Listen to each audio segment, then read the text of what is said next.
Brandy Nelson with Century 21 Signature Real Estate and the Brandy Nelson Real Estate team. We have made it to lesson number 7 in our video listing series. Today, we're going to start diving into some of the more technical items. We've covered a lot of things that you have control over, big repairs, small repairs, decluttering, staging, cleaning. A lot of that stuff you can work on. But now we're going to dive into the more technical side of listing. And today we're going to talk about inspections. So there's a lot of different inspection items. Very, very common that buyers will make their offer subject to a home inspection. Buyers can hire a home inspector. Most of them are licensed to different degrees. That home inspector will come in. They usually spend anywhere from an hour to 3, even 4 hours, kind of combing your house. And they go over, they'll run all the appliances, they'll run the furnace, the air conditioner, depending on the time of year, if they can run both of those. They'll check to see if the temperature drop on the air conditioner is sufficient. They'll look to see if the furnace, if the filter has been cleaned and changed. Go ahead and do that. They'll make sure that, if there's any rust, or if the inside the furnace, if the little fins on the outside of the air conditioner are beat up. They'll note all of those things. A lot of times home inspectors will defer to another professional. So they'll look at the furnace and the air conditioner, but then if they have any questions or think that anything is out of whack, they will suggest that the buyers have a HVAC professional come in and check out those items. They'll go through, he takes apart the electrical, takes the faceplate off the electrical panel. They'll look to see if there's any double taps, any handyman wiring going on. If you have any wiring that is not up to code, or is any loose ends, any live ends, they will note all of those items. They check the windows, they open and close doors, they check inside and outside the property. Is going to crawl up on your roof, check out the roof and the shingles, open and close windows, open and close doors, the steps, and make sure that those are all in good shape, hand railings. They kind of go over everything. I would say a normal home inspection has anywhere from 10 to 20 pages. They try to include pictures, show you what they're talking about. Water heaters has been a common one lately. If they have a safety valve in the right spot, if they are properly grounded, they will check to see if your outside wiring is grounded. All kinds of things. Roofs have been a big thing. We see those. If you have shingles that are missing or curling, sometimes you can't really easily see your roof from the ground, so nobody even knows until the home inspector gets up there what kind of condition that is in. But it's very, very common that a buyer will ask for a home inspection. That home inspection is the responsibility of the buyer. It's their cost to do that. We do see a lot of buyers after the home inspection, they'll get a big long report. Try not to make it a to-do list for sellers, but yet we're looking for those big items that would change a buyer's mind about a house. Safety items are a lot of times things that buyers will look at. And that buyer is going to ask for either those items to be further looked into by an electrician, a plumber, a HVAC professional, a roofer, or they will ask for those items to be fixed or replaced at the seller's cost, or they will ask for an allowance, a credit of some sort, and they will take charge of getting that fixed or replaced after they own the home. So that's your home inspection. A lot of times, a lot of my sellers don't take me up on it, but I do suggest having a pre-home inspection. If you're wanting this to be a really simple process when you sell your house, you don't want any surprises. If you've lived in your house for quite a few years and you're just not really sure what might come up on a home inspection, those home inspectors, they can also be hired by sellers, and you can do a pre-sale inspection. They'll do the same job that they would for a buyer, and then what will show up on that report. You can be proactive and get some of those things fixed, and at least just not be taken off guard when those things do come up. Some buyers will accept the home inspection that a seller had done. Some buyers are a little bit wary of that, and they will still go ahead and do that themselves. But you really shouldn't. There's not a lot of difference between home inspectors. They're all a little bit different. They all take a little bit different time and all a little bit different charge. But for the most part, they look at all the same items and give pretty much the same reports. Pest inspection. Almost every home that is financed by a buyer is going to require a pest inspection. Mostly they're looking for those wood-eating insects, whether they're post beetles or carpenter ants or termites. Unbelievably, we do have some termites in the central Iowa area. Anytime you have a lot of humidity, which we do in the summer, we don't have it year round, but in the summer we do have quite a bit of humidity, draws in those bugs. And I've had several come up, a couple carpenter ants, one post beetle, and one termite in this last year, and the sellers had absolutely no idea. It wasn't anything that was obvious. Once the pest inspector pointed them out, then you could see it, but it wasn't something glaring that the sellers had ever noticed. And you have them treated, and as long as there isn't any major damage, it won't hold up a sale. But that's another thing. A pest inspection is something that always gets done if a property is financed. Excuse me. Another thing, radon inspections. So I'm not here to say that I do or don't believe in radon. Hold on just a second. But radon has become a very hot topic. I'd say it's about 50-50 whether buyers have radon inspections or tests done. A lot of the home inspectors are also licensed radon inspectors and have the testing equipment for that.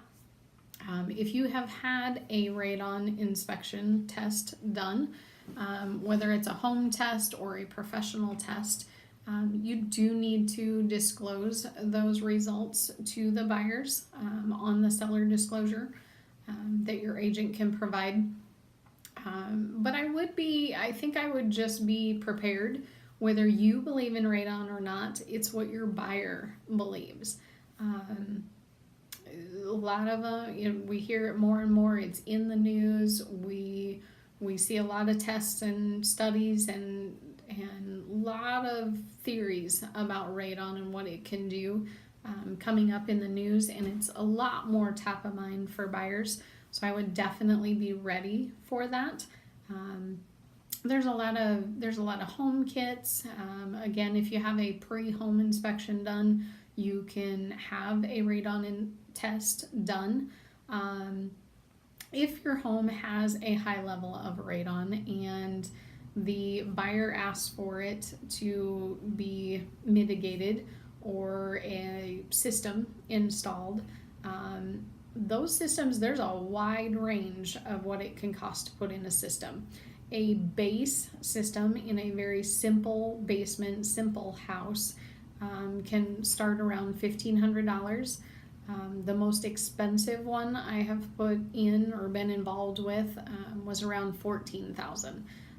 That house had several crawl spaces, and that had to be addressed. They were very small.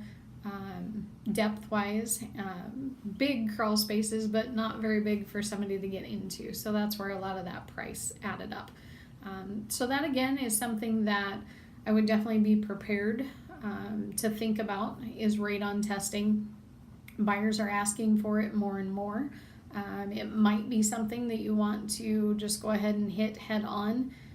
See if you have a high radon level and see what it's going to cost to get that mitigated. If you don't have a high level, you're in great shape and you won't have to worry about it. Sump pump inspections. Several towns in the area in central Iowa, and I think we'll see more and more go to this, require sump pump inspections before the sale of a home. Roland has started, Nevada has had it going for quite a while. Gilbert, I think you do. Some of the other towns, it depends on what areas you live in. To make sure that the sump pump, if you have one in your house, is routing correctly. Whether it's going into the storm drain system, if it's going out into the street, if it's just dumping out on your ground. Some of those inspections have to be done, and it has to be recorded with the sale of your home. If you live in one of those areas, or if you don't know, call your city hall and ask them. If you do live in one of those areas, I highly suggest just going ahead and having that done prior to even listing your house. Buyers love when sellers are proactive and can say, hey, we already took care of this. I have had a couple of instances where the sump pumps were incorrectly routed and they had to be repaired before the sale.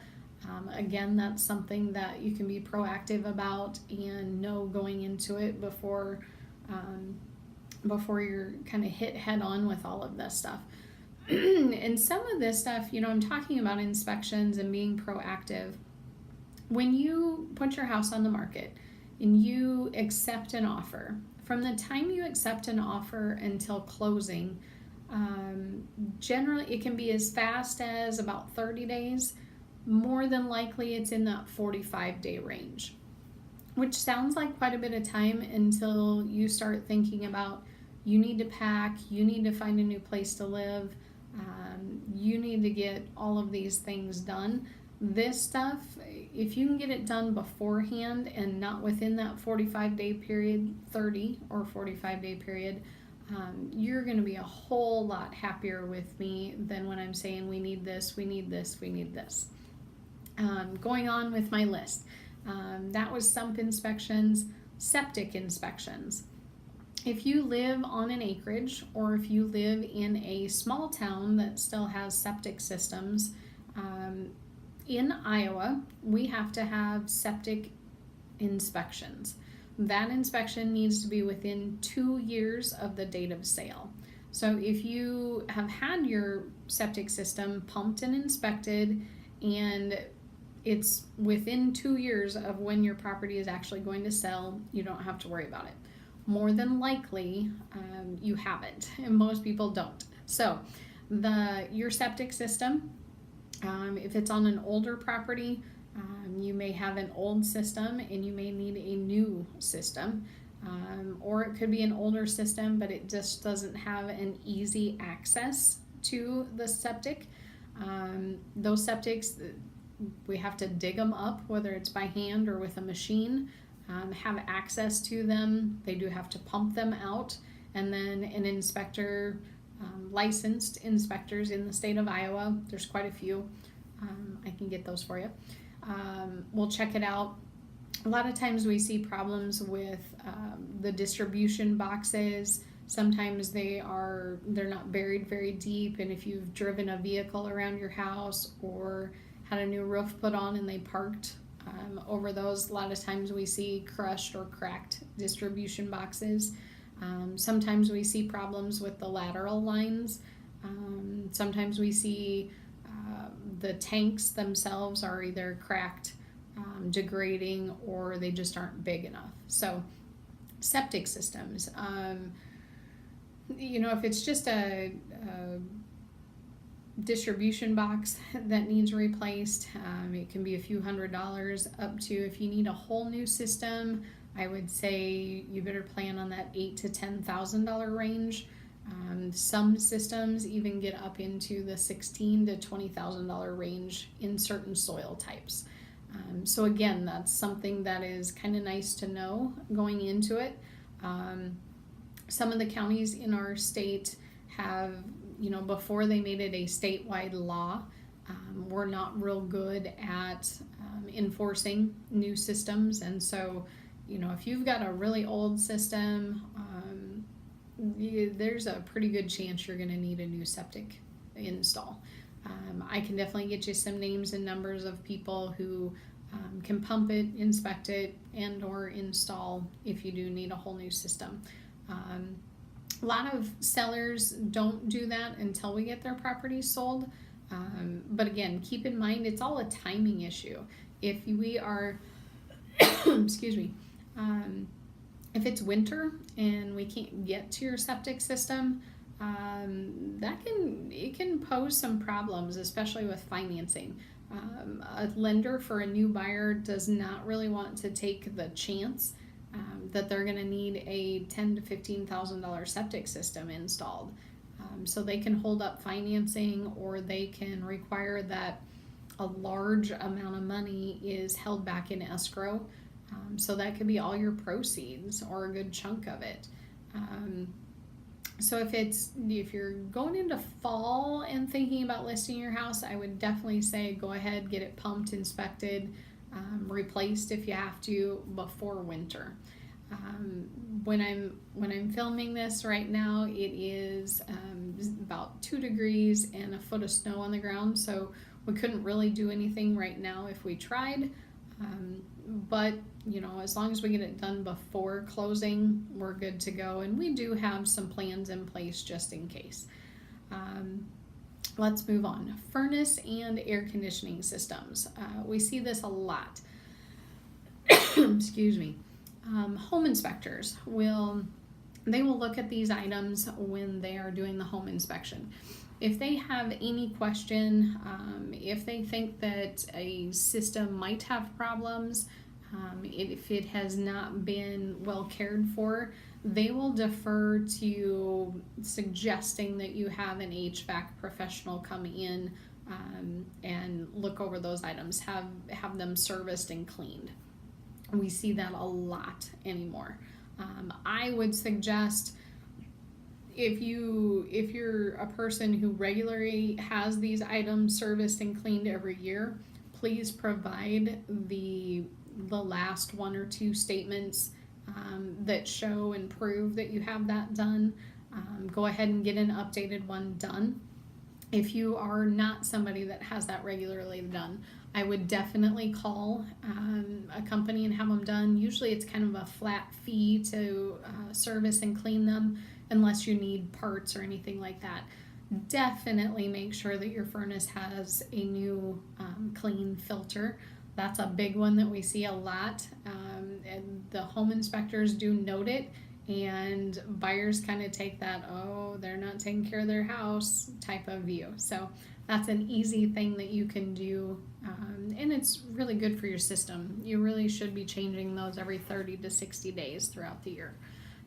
But yeah, I would highly suggest having your furnace and air conditioning system serviced and cleaned before you put your house on the market, and then making sure that those receipts and reports are available to the buyers.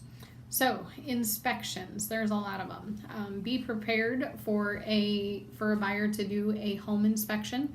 I highly suggest having your own pre-home inspection done before you list the house. Pest inspections, radon inspections, sump pump inspection, septic system inspection if you do have a septic system, and then the furnace and AC systems. All things that I think you can be very proactive, and at the very least be prepared for those items to come up once you accept an offer on your house. So this has been video number 7. Like I said, we're getting into a little more technical information now. Tomorrow we're gonna dive right in also. So hopefully you're taking good notes. If you need anything, if you have any questions, please reach out. It's what I do and what I love to do. So I will talk to you tomorrow. Have a great day.